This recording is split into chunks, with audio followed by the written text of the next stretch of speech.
السلام علیکم ورحمۃ اللہ وبرکاتہ۔ بسم اللہ والصلاۃ والسلام علی رسول اللہ، اما بعد۔ ریاض الصالحین کا 14واں باب ہمارا شروع ہوگا۔ باب ہے باب فی الاقتصاد فی العبادہ، یعنی عبادت میں یا طاعت کے کاموں میں درمیانہ راستہ اختیار کرنا، میانہ روی اختیار کرنا۔ اللہ تعالیٰ کا فرمان ہے طٰہ ما انزلنا علیک القرآن لتشقى۔ طٰہ کا معنی یہی طٰہ ہی کیا جائے گا، ہم نے یہ قرآن تجھ پر اس لیے نہیں اتارا کہ تو مشقت میں پڑ جائے۔ اسی طرح اللہ نے فرمایا سورۃ بقرہ میں یرید اللہ بکم اليسر ولا یرید بکم العسر، تمہارے ساتھ اللہ جو معاملہ چاہتا ہے وہ آسانی کا ارادہ کرتا ہے، وہ تمہارے ساتھ تنگی کا ارادہ نہیں کرتا۔ اور حدیث ہے ہماری کتاب کے حساب سے 142 نمبر، عن عائشہ رضی اللہ عنہا، سیدہ عائشہ رضی اللہ تعالیٰ عنہا سے روایت ہے، ان النبی صلی اللہ علیہ وسلم کہ نبی علیہ الصلوۃ والسلام داخل علیہا میرے پاس آئے، وعندها مرأۃ اور میرے پاس ایک عورت تھی،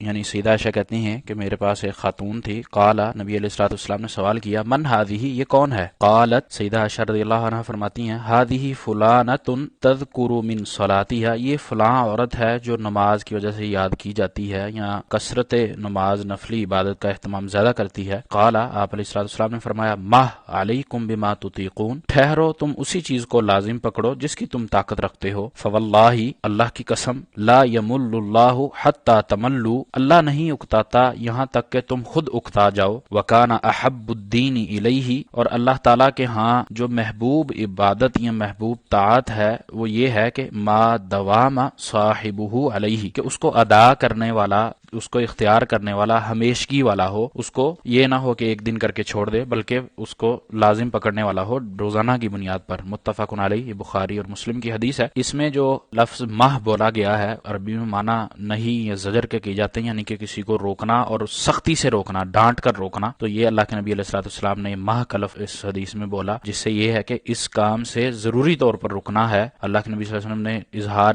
ناراضگی کیا کہ یہ عبادت اس طرح کرنا، نفل عبادت کی کثرت اتنی زیادہ کر لینا، یہ درست عمل نہیں ہے، اور اس کو روکا گیا۔ اسی طرح اللہ کے نبی علیہ الصلوۃ والسلام نے اس حدیث میں فواللہ، اللہ کی قسم اٹھا کر اس چیز کو بتلایا، اظہار کیا کہ اللہ تعالیٰ کو ایسا عمل پسند نہیں ہے کہ اتنا زیادہ کر لیا جائے کہ انسان اکتا جائے یا تھک جائے اور پھر اس کو چند دن کرنے کے بعد چھوڑ دے۔ یہ عمل اللہ تعالیٰ کو پسند نہیں ہے، بلکہ اللہ تعالیٰ کو وہ عمل پسند ہے جو تھوڑا کیا جائے، اچھا کیا جائے اور ہمیشگی کی بنیاد پر کیا جائے۔ اس کے اوپر انسان کو معتدل مزاج رکھتے ہوئے، یہ درمیانہ راستہ اختیار کرتے ہوئے ہمیشگی اختیار کرنی چاہیے۔ وہ بھلے عمل 2 رکعتوں کا ہی ہو کیوں نہ ہو، لیکن وہ روزانہ کی بنیاد پر ہو، ڈیلی ہو، اور وہ اللہ تعالیٰ کو زیادہ پسند ہے اور اس پر ہی اجر کا جو سلسلہ ہے وہ بھی زیادہ چلتا ہے۔ اس طرح اس حدیث کی تشریح میں امام صاحب آگے کہتے ہیں کہ یہ لا یمل اللہ کو جو معنی ہے وہ ایسا عمل ہے اور ایسا اجر و ثواب والا کام ہے جو ٹوٹتا نہیں ہے۔ اس میں اکتا جانے سے جو چیز مراد ہے وہ یہی ہے کہ اللہ تعالیٰ کے پاس اجر یا ثواب ختم ہونے والا نہیں ہے، تم ہی اکتاؤ گے اس عمل سے اور اپنے لیے اجر اور ثواب کو ختم کر لو گے، توڑ لو گے۔ ظاہر ہے جب عمل ہی نہیں کرو گے تو اس کا اجر ثواب پھر نہیں ملے گا۔ اسی طرح اللہ کے نبی صلی اللہ علیہ وسلم نے یہ بھی فرمایا